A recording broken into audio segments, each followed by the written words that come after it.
Top quality और consistent performance के लिए सिर्फ सिल्वर पंप नाम याद रखना।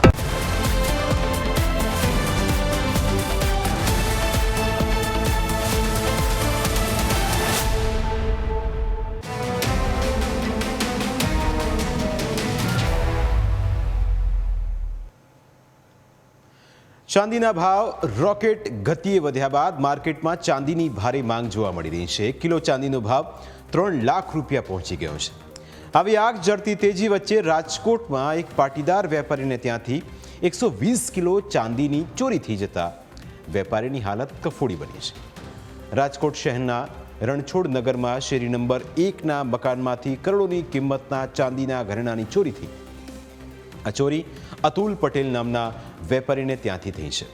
ઘટનાને લઈ અતુલ પટેલે પોલીસ અને ધારાસભ્ય ઉદય કાનગડનો સંપર્ક કરતા B division police, crime branch, LCB zone 1ની ટીમ અને બીજા પોલીસ અધિકારીઓ ઘટના સ્થળે પહોંચ્યા।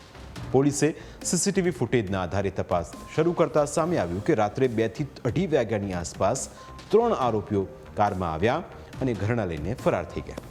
જે મકાનમાં ચોરી થઈ તે મકાન વેપારીના પરિચિતનું છે।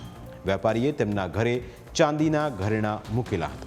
તેવામાં પોલીસને લાગી રહ્યું છે કે કોઈ જાણભેદુએ જ ચોરીને અંજામ આપ્યો હોઈ શકે। આરોપીઓએ આ પહેલા રેકી પણ કરી હોઈ શકે છે।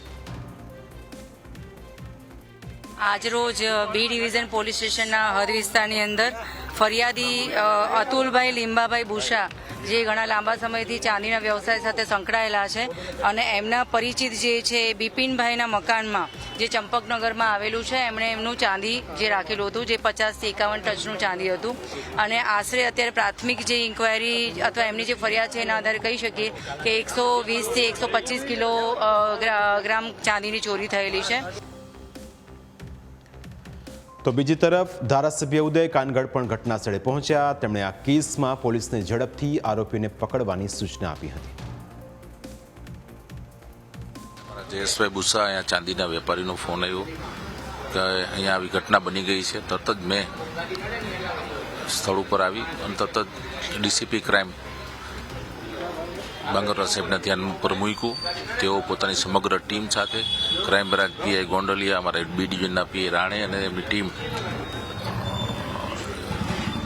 આવી અને અત્યારે જે કંઈ તપાસ કરી રહી છે 140 કિલો જેવા ચાંદીના દાગીનાઓની ચોરી થઈ છે। ઉલ્લેખનીય છે કે ચાંદીના ભાવ આજે આકાશને આંબી રહ્યા છે। એક સમયે જે સોનાનો ભાવ હતો તે ભાવ હવે ચાંદીમાં જોવા મળી રહ્યો છે અને તેને જ પગલે કદાચ ચાંદીના દાગીનાની ચોરી થઈ હોઈ શકે છે। જેણે પણ ચાંદીના ઘરેણાંની ચોરી કરી તે વેપારીના નજીકના વર્તુળમાં હોવાની પણ આશંકા છે, કારણ કે ચોરને એ વાતનો પહેલેથી જ ખ્યાલ હોવો જોઈએ કે આ મકાનની અંદર ચાંદીના દાગીના છે, કેમ કે ચોરોએ અનાયાસે જ ચોરી કરી હોય અને તેમાં આટલો મોટો ખજાનો હાથ લાગે તેવી ઘટનાઓ તો ભાગ્યે જ બનતી હોય છે। તેવામાં કોઈ જાણીતી વ્યક્તિએ જ આ ઘટનાને અંજામ આપ્યો હોય તેવું લાગી રહ્યું છે। એની જે આ ચંપકનગર એકમાં જે ચોરી થઈ છે એ આ પહેલી વાર મોટી થઈ એવું લાગે છે, કારણ કે ગાડી લઈને આવીને આ ચોરી કરેલી પહેલો દાખલો છે અમારા વિસ્તારમાં અને રેકી કરીને આવ્યો એવું લાગે છે।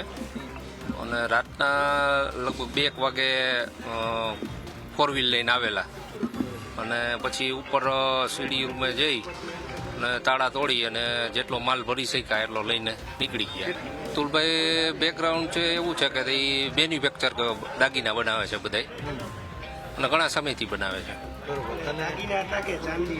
નહીં, દાગીના જ હતા, એટલે બધા જનરલ દાગીના બધા વીછ્યા હોય કે પાયલ હોય। આ પ્રકરણમાં ફરિયાદી મીડિયા સમક્ષ આવ્યા નથી। આટલી મોટી માત્રામાં ચાંદીના ઘરેણાંની ચોરી થતાં તેઓ આઘાતમાં સરી પડ્યા હોય તેવું લાગી રહ્યું છે। જોકે આ કેસમાં આરોપીઓ પકડાયા પછી જ હકીકત બહાર આવશે, પરંતુ ચાંદીના ભાવ આસમાને પહોંચ્યા છે। સૌ કોઈના મોઢે આજકાલ સોના ચાંદીના ભાવની જ વાત ચાલતી હોય છે। તેવામાં કરોડો રૂપિયાના ચાંદીના ઘરેણાંની આ રીતે ચોરી થઈ જતા સમગ્ર શહેરમાં આ મુદ્દો ચર્ચાનું કેન્દ્ર બન્યો છે।